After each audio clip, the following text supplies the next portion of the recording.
if I was an investor looking to get into the Boston market, I would stay out of all of the high-end places. There's so many listings in South Boston right now for sale. Yeah. I would stay so far away from Southie. The rental prices do not validate the insane sale prices. They just don't. Kitty cat. High five, kitty. Good girl. High five your face.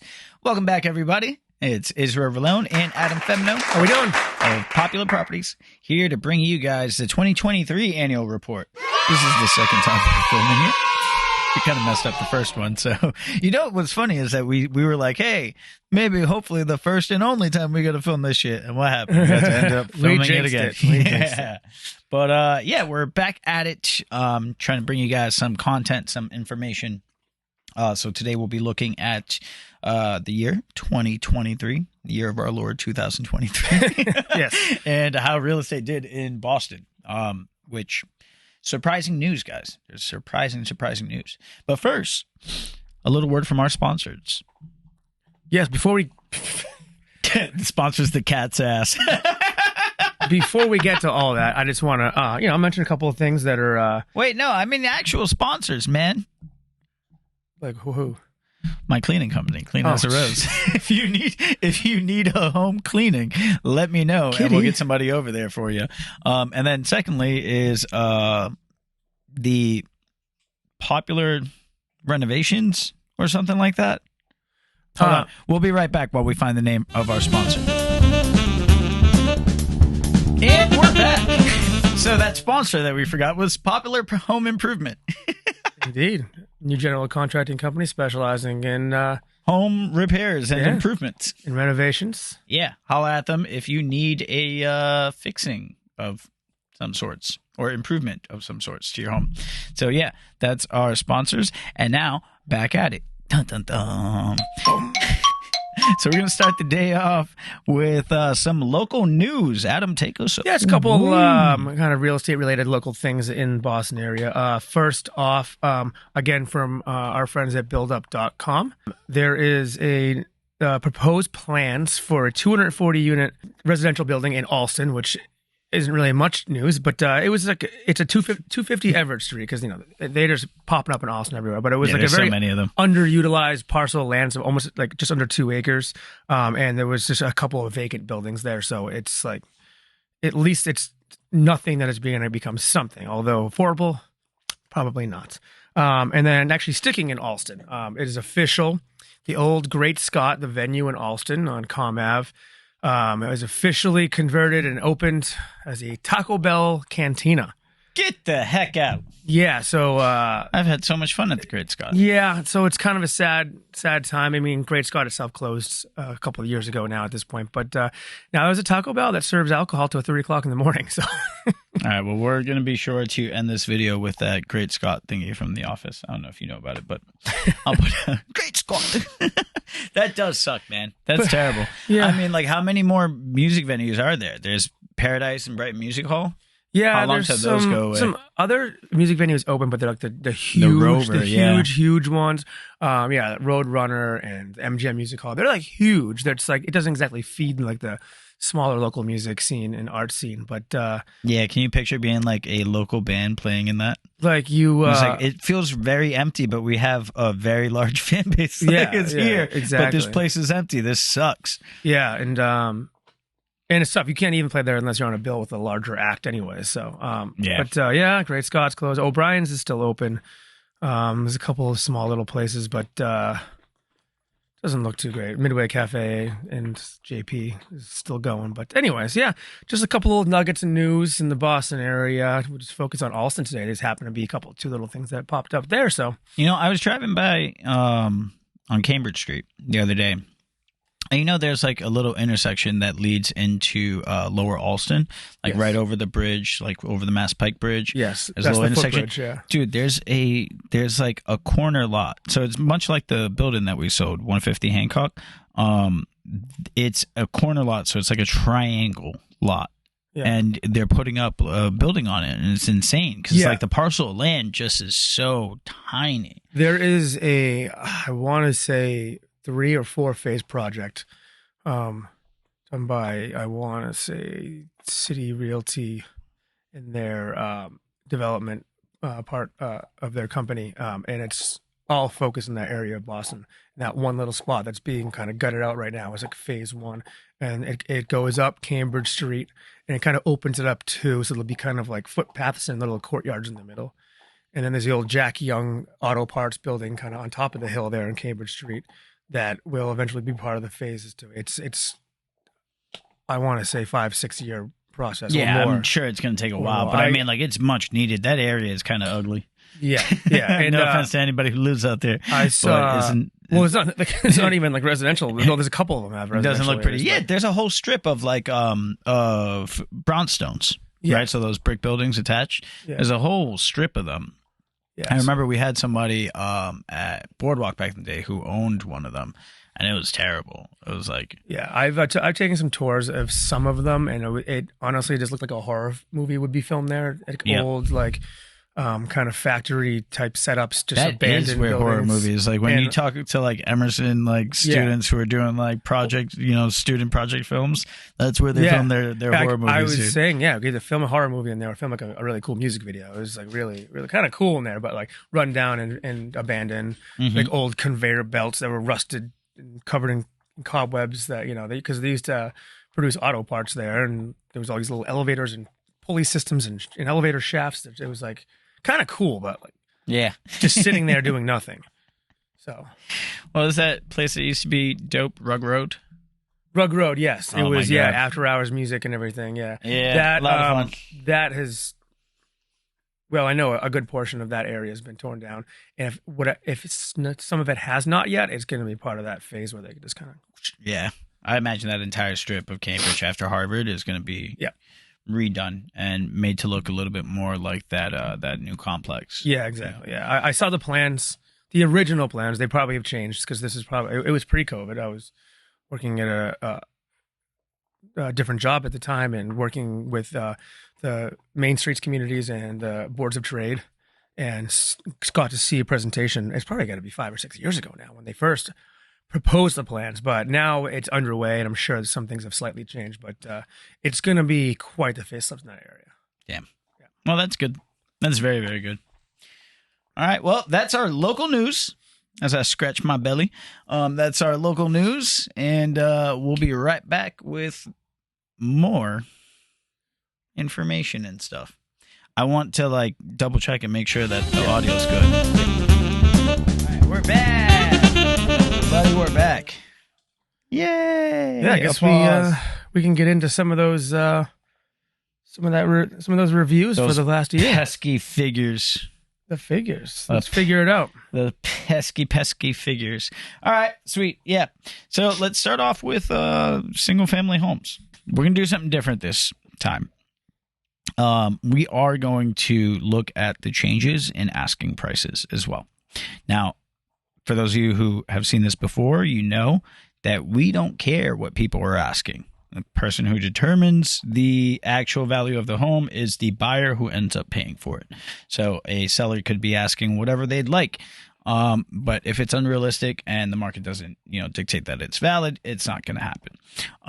But the reason we are looking at it is because it is absolutely fucking crazy how much higher people decided to list their properties in a year where interest rates are through the roof. Yeah, shooting for the moon. Yeah, seriously, for the moon. And a little side note, because of all this, and this is just to tease you guys so you watch for longer, but when we look at multifamilies, it's going to be heartbreaking for owners. I mean, and anybody looking to get into it. It's very, very sad. Nonetheless, here's single families. Bum, bum, bum. Dive in. Da, da, da. All right, so... Dang. All right. So for 2023, listing statistics of single family homes in the Boston real estate market. We had a total of 1,013 listings hit the market this year or last year in 2023. The listing median price was $850,000 and the list average was $1,457,000. Now, this is a 21% drop in the amount of listings that hit the market. In 2022, we had 1,284.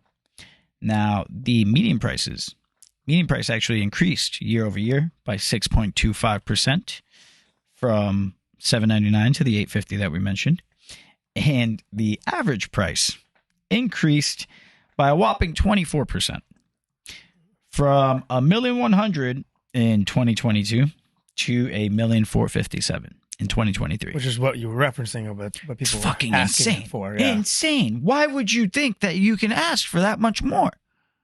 What made anyone say, hey, yeah, that's a good idea, sir, ma'am? I feel like there must not person. be too much urgency to sell if they're trying to. I mean, if you're just shooting for the moon and you're trying like, hey, listen, let's put this out there and see if anyone bites. Sure, they bought. But like, dude, who advised this? There's something, a little bit more detail into it is that there were a lot of properties that were listed at extreme prices, right? So like in the year we had 14 single family homes that were listed over $10 million, right? 33 of them that were listed between $5 million and $10 million, 12 that were listed between $4 million and $5 million, right? So there were a lot of big ticket single families, but still that doesn't dictate a huge and massive jump of 24% for your asking price, right? There were still several big pocket listings in 2022. It's just for some reason a lot more properties, a lot of people try to get a lot more for their home this year. And what's crazy about it is that made absolutely no difference in the increase in actual sales prices. So for those of you trying to sell this year, if you didn't find what you were looking for last year, maybe, perhaps start thinking about what realistically somebody can buy that for. Okay? Because a 24% increase year over year in your asking price is just not going to work out, I don't think. All right, I hope it doesn't. So now let's get actually into the sales statistics, okay? We had a total of 752 recorded sales for single-family homes in Boston. The sale median price was $800,000, and the average sale price was $1,087,000. So although there was a 24% in quantity, it was a 1.14% increase in the median price and a 2.09% increase in the average sale price. So virtually not a lot of movement in the actual recorded sales and the actual home values for this year. Okay. It doesn't matter that you guys were asking for the world. It wasn't happening. Okay. Another thing to note is that 90 sales, the average sale price was actually not for the deals that went under agreement was 99% of the average list price. Okay. For the properties that did end up getting recorded, those sold for 99% of the list price. So something to consider this year before things start picking up when interest rates start dropping, because that's coming too. And that is our single family report statistic wise. Now let's hear Adam's thoughts. Well, my thoughts on this are people are crazy. No, they're not crazy, but I feel like some of it is maybe skewed just because of we're dealing with Boston itself, and the people who own single families in Boston probably most of the time have a little bit more money and aren't super anxious or in a rush to sell. So maybe they were trying to, again, kind of shoot for the moon. Mm-hmm. Might have already bought another property or have a retirement home or something, and just like, let me just list it and see what happens here. But I know that would probably change. I would say the further outside you go to the city, but yeah, as we said, we are focusing on just the Boston numbers right now. So yeah, I mean it is pretty insane. It is pretty insane asking that much. But you know what? I get it. I understand. You probably had a crappy agent who doesn't really know the market and doesn't understand how interest rates affects your home buyers. Mortgage. All right, guys. That's your stuff for single family homes and our thoughts on them and the crazy hectic market. Now on to bigger and brighter things. Condominiums. We'll see you there in a little bit. We are back. And we have exciting news because condos again crushed it. And I mean, like, really crushed it. We definitely weren't expecting the progression that was made. Although, given the fact that, there's always newer and more expensive condos built every year. Kind of makes sense. Yeah. But let's just dive right into these numbers. Dun, dun, dun. All right.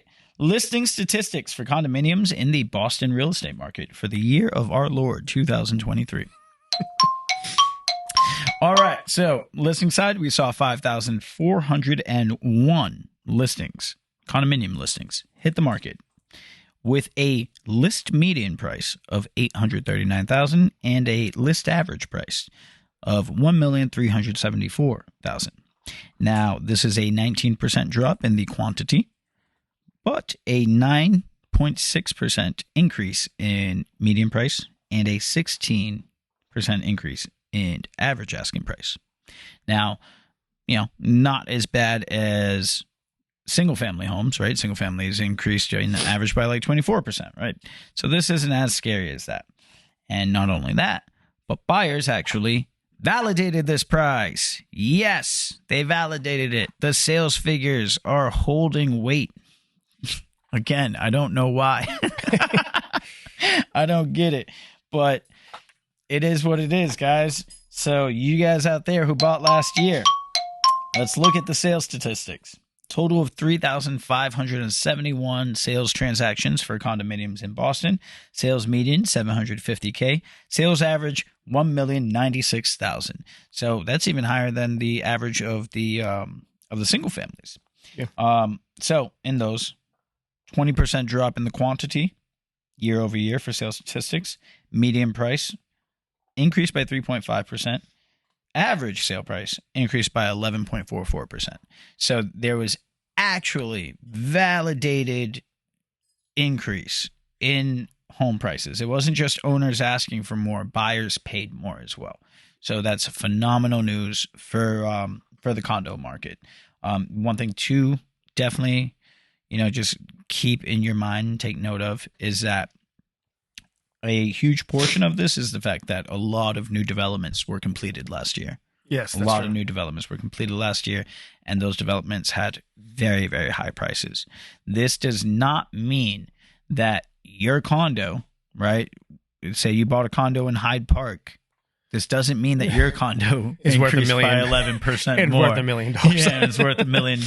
Okay, this takes into account all of real estate in all of Boston. Okay, so we have numbers coming from North End all the way to Hyde Park, Rosendale, Charlestown. We have everything in here. Okay, so if you are shopping around and you're a little concerned about the median price or the average price, know that the median price is much more realistic. You'll find a lot of properties in that area.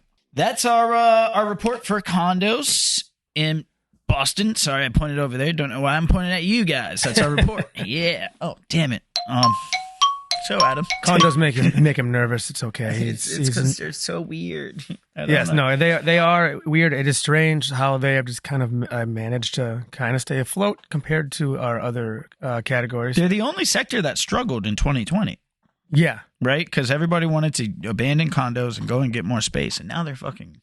Yeah. It's... like I've said it in past episodes. I think it's just... It seems safer for somebody who was like ready to buy and then wasn't expecting or getting themselves ready to buy over the past few years, and then obviously everything went, to shit, and the whole world is all different, and they still want to buy, and they're like, this might be a little bit safer.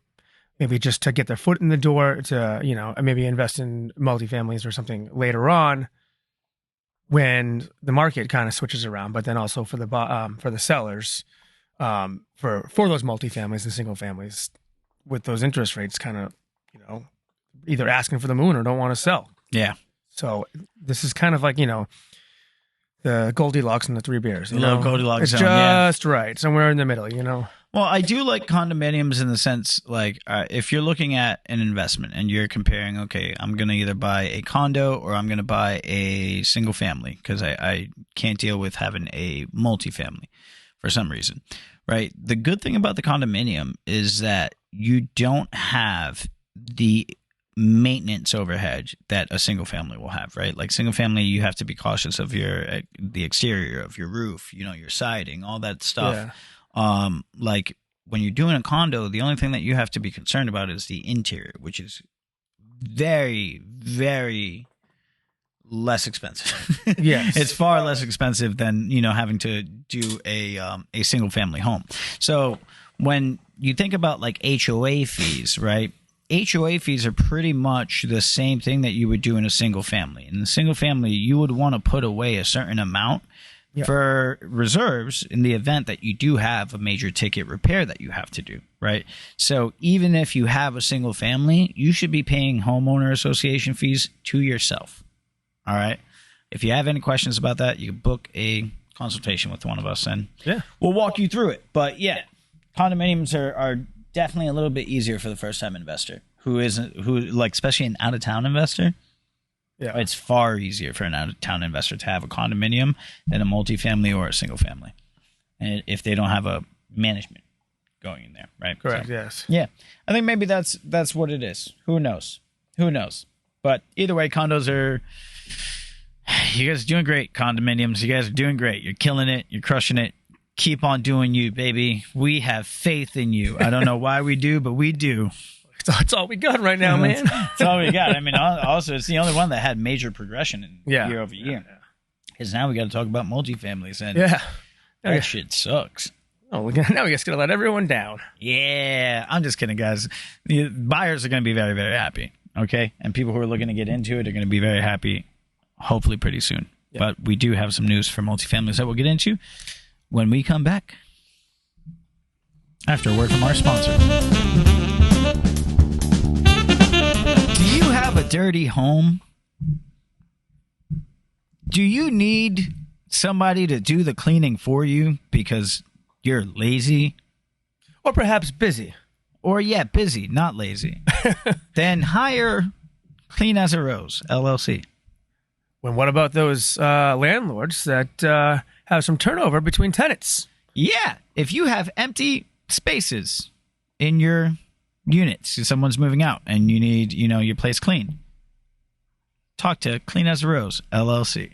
Is there a phone number that Clean as a Rose can be reached at? Yeah, there's a phone number. I don't know it, though. We'll just skip that part. There's a phone number, but you can look them up. I'm pretty sure they got a website and everything because I made it. So it's there. But another thing is that, common space cleaning. You need your stairwells clean. We do that for a pretty inexpensive price. So reach out to Clean as a Rose, LLC. And now, a word from our other sponsor. Do you need your home improved? Would you like a new bathroom? Contact Popular Home Improvements. Yes. Who's the guy from Home Improvement? Tim, the Toolman Taylor. Tim Man Taylor? Tim the Toolman Taylor. Tim the Toolman Taylor inspired this company. Did he? Yeah. It's a popular home improvement. His show is called Home Improvement. Yes. It's one and the same. Yeah, and his show on the show was called Tool Time. But you Tool get the idea. Welcome back to Tool Time. And what we say or do here is not in any way reflecting the views of the estate that is Home Improvement and characters related to and or involved with. No affiliation to them or Tim the Toolman thingy. Speaking of public domain stuff, let's find out which public domain songs are available so we can just start doing those. I'm pretty sure it's going to be a bunch of old-timey songs. My cat wants there's also a lot of, like instrumental, like, when you go on the, different editing websites that we have, you can add just instrumental. Like when I do the interest rate update, add some music over it. It's, I got it. That is legal to use. It is. We're just going to put a 3-second loop of the popular song. Because 3 seconds is, as long as it's not over 3 seconds, you won't infringe on copyright laws. But even if you loop it, that's more than 3 seconds, though. Yeah, but it's only the 3-second loop. But I think if you made it different now. I don't know. I'm not actually 100% sure. I don't know. Do you just want to get on my lap when we're filming? Dude, she wants you, man. My cat's in the heat. But when you say that every time. How long does the heat work? I don't know what heat cycles are for cats. I don't either. But I do know that she just likes to get on my lap while we're filming. Mm-hmm. And between filming, she's just like, I don't care. Yeah. She's like, I just want to be on camera. She wants to be on camera. And her ears, like Just keep scrolling the screen. Good kitty. That's Oreo the cat. For those of you who are first timers here, this is Oreo the cat. We also have Thor the puppy and Sugar the dog. Yeah. But they're hanging out right now, thankfully. I don't know if they came in the video earlier, but those are our resident DJs.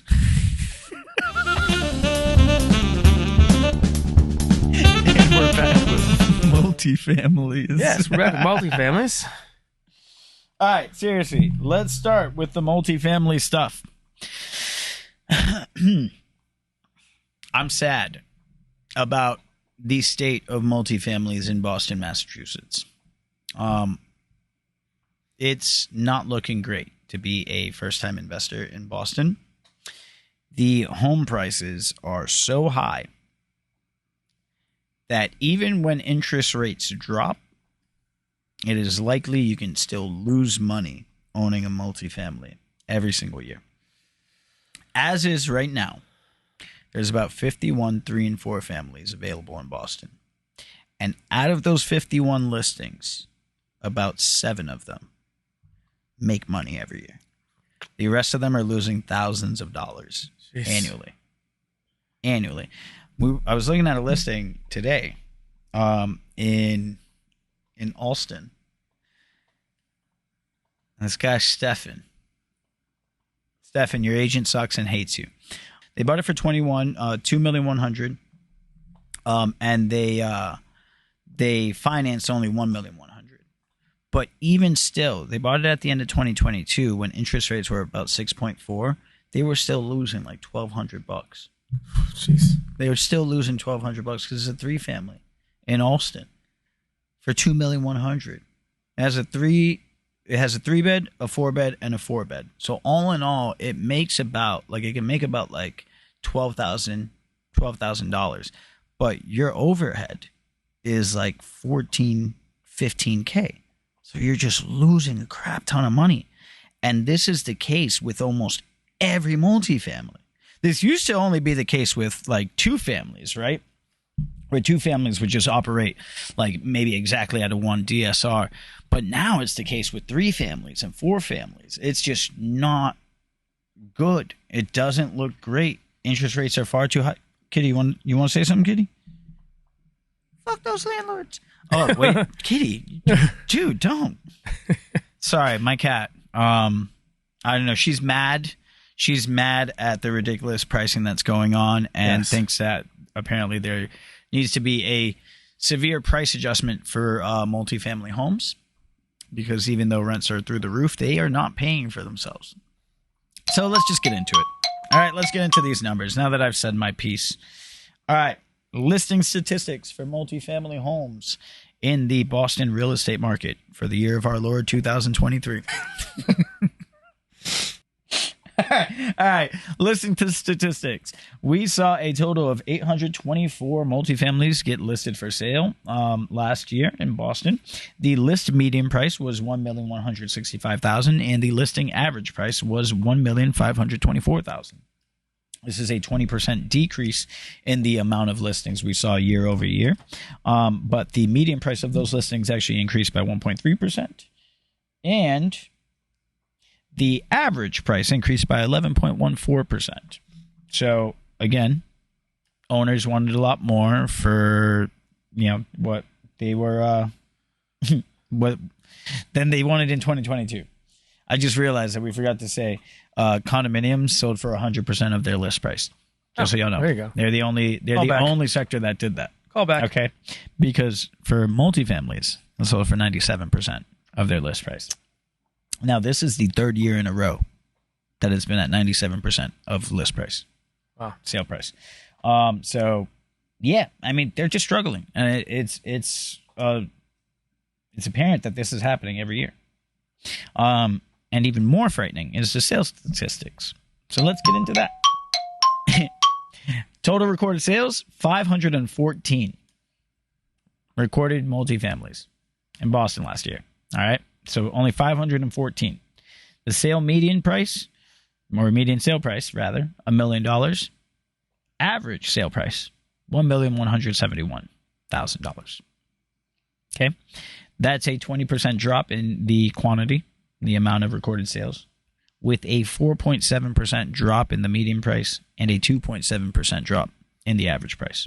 It's the only sector that has lost value year over year. And I imagine that they still need to lose value again. Yeah. So it's looking pretty grim out there.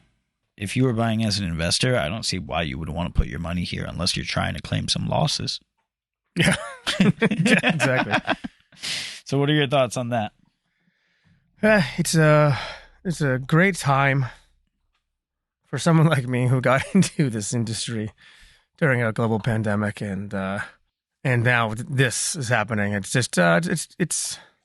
Listen, it might be a lot really of fun if like some rental control comes into play. Yeah, that would be fantastic. Let's go, Michelle Wu.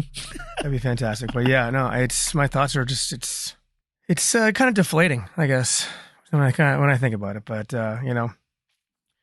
hopefully things will turn around. Maybe we'll just have to kind of wait out the multifamilies, focus on the single families and the condos for now, as far as on our end of it. I think unless you're going to get a massive discount, right? Like, I mean, your agent should be able to put all this stuff together, right? Like we have this list for every single active multifamily. Your agent should be able to run analytics on homes that you are considering buying. Okay. So as long as you know what you're looking at over the course of the next 5 years, you're fine. Sometimes it's okay to take a loss on the property over time, especially if you're like living in it, it's a little bit better. But mainly, if I was an investor looking to get into the Boston market, I would stay out of all of the high-end places. There's so many listings in South Boston right now for sale. Yeah. I would stay so far away from Southie. The rental prices do not validate the insane sale prices. They just don't.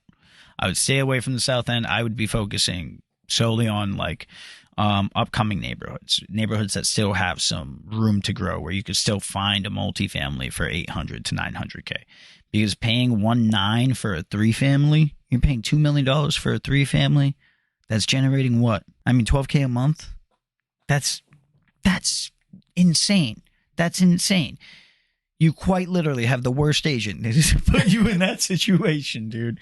So, yeah, I mean, multifamilies, just be cautious if you guys are buying them. They're still decent, I think that prices will go down. So if you can be patient, probably just be patient, because more than likely prices, again, will drop this year. Because, I mean, by the end of the year, we'll maybe see the 5%, a high 5% interest rate. But we're not going to be in the 4% interest rates. So multifamilies are still going to be unappealing for people. And they will likely drop by a few percentages again by the end of the year. And next year might be in a much better situation to purchase. Okay. It doesn't mean don't buy. Go get a condo. We just talked about condos. Go buy a condo if you want. And just make sure that it operates in the black. And if your agent can't do that for you, guess who can? That guy. All right, sweet. That's multifamilies. And now we're moving on to interest rates when we come back from this commercial break.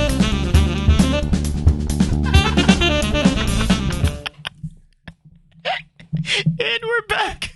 We're back with interest rates, which is now the third time that we have to, including last time, this is the third time that we had to film it because I forgot to hit record. Well, so Adam, tell us about interest rates. We're recording right now. We're filming on January 10th, 2024. Yep. And as of right now, we did have a slight uptick in the interest rates. We were down in the mid sixes in the last couple of weeks, but right now we're at 30 years at 6.8%, which is like a 0.06% uptick. The 15-year is 6.07. That's 0.0% uptick. The FHA is at 6.20, which went up at 0.05. And the jumbo, which, jumbo because it's, big loan. Yep, big loans. So it's 7.02%. So it went back up over 7. It was like a 0.04% uptick. And then we were worried about that. Yeah. And then for our veterans out there, the VA is at 6.23 with a 0.08% uptick. So not looking good. Not great, but judging how we started the year at 6.6 something. Yeah, that's not great. But we got some meetings coming up. FOMC meeting coming up on the 31st of January and on the 1st of February. That's when the news will get released. Unfortunately, this one does not have future market predictions. That's going to be in March. So we don't know. We highly doubt there's going to be any, dropping of any basis points. But we're pretty confident that there is going to be an increase. Okay. So some things that we know. Although rates are high right now, the Fed's planning to do 3 different drops this year at 3 different meetings. Okay.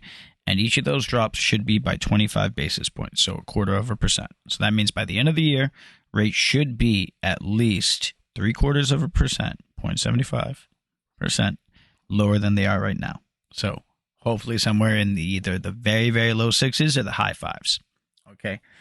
Another thing to note is that right now interest rates are a lot higher than they were at the beginning of 2023. At the beginning of 2023, we saw interest rates at 6.4, which, was sucky, but now they're at 6.8. I mean, they started the year at 6.6. Still a lot suckier. Like there's way fewer buyers. And the market has actually already showed that, because pending sales week 1 of 2024 versus week 1 of 2023 are down by 14% for pending sales. So we already know that there's still a huge lack of buyer activity in the market, which is phenomenal news for anybody who can actually find a place. You can still potentially find a deal, because once those rate drops start happening, agents are going to pick up their phones and they're going to start calling their buyers and letting them know it's happening. It's time to get the ball rolling on this. Unless you want to get into a crazy overbidding match, you want to act quickly. Yeah, you don't want to be when the competition explodes and everyone's, overbidding. It can get crazy. So it can, yeah. Like right now, we said this. You could probably get a place for a couple $1,000s off. So you could get a place maybe $5,000, $10,000 off of the asking price. Unless you're a multifamily, you could probably get more. But for in a few months, like by the end of the year, that's not going to be the case. You're going to have to be overbidding, just like you in 2021, where every property sold for higher than the listing price. It's going to be the same scenario where you have to overpay by like 5% of the list price to go and get it and secure it, and even that time sometimes doesn't secure it. So it's going to be crazy. Interest rates are high, but I still highly recommend finding a place if you're able to. If you can see yourself living in a home for the next couple of years, even though, the payments are a little bit high, if they're reasonable and you can afford it, your debt to income matches, you should absolutely still go and get that home, because in a few years it is going to skyrocket. And I mean, honestly, maybe even in 2025, you'll see a huge increase. I was telling people in the beginning of 2023, go buy a home. Go buy a home. I know it sucks right now, but dude, even just get whatever you can, as long as it's not no trash. Get it, because it's likely that by the end of this year, that same home that you bought in the beginning of last year is going to be already worth a decent amount more than what you paid for it, especially if you got it at a discount. Mm-hmm. If you were working with me, you probably would have. But no, since it's our last time doing these interest rates. All the joy got sucked out, man.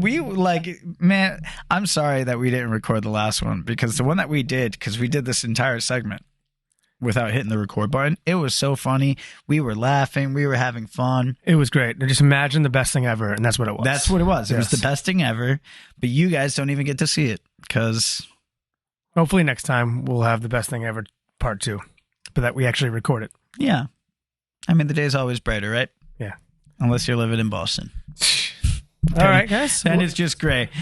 Like and subscribe. There's stuff here, down there, I think. There's a like button and a subscribe button in one of these areas. Click that stuff and support our channel, because we want to bring you as much dope content as we can. We got some stuff coming up, some videos. Yes, some tours of some luxury condos. 100 Shawmut, we're looking at you again.